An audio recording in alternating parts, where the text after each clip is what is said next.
Lalmama Chhehlawn hian ni liam ta ti ka han sakte tia ka sakha to kho maya ma se thiam ang angin chang khat chang ni athunon ti vel kha han salokila thamai ome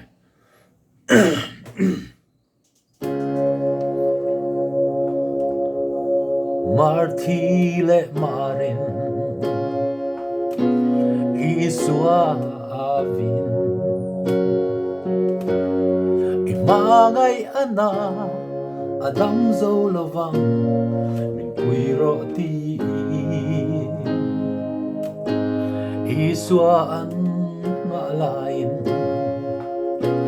an mangai aliam ta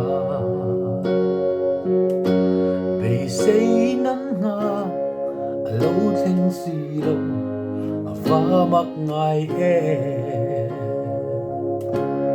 nililai aliam ta ku mani chin lesu ne min an lo pung kho wal du te po iswa alo theng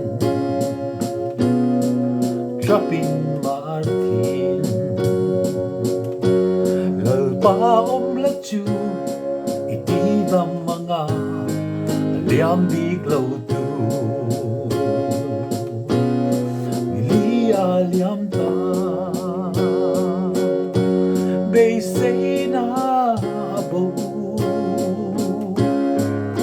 lal pa ri lua e kan va fre thiam lo e ma se la rem lua thia lei mi da na khung zo mi li pon tlai se a hun na a thlen a va ro pui e o a ro pui e tlai lang ma se a hu na a thlen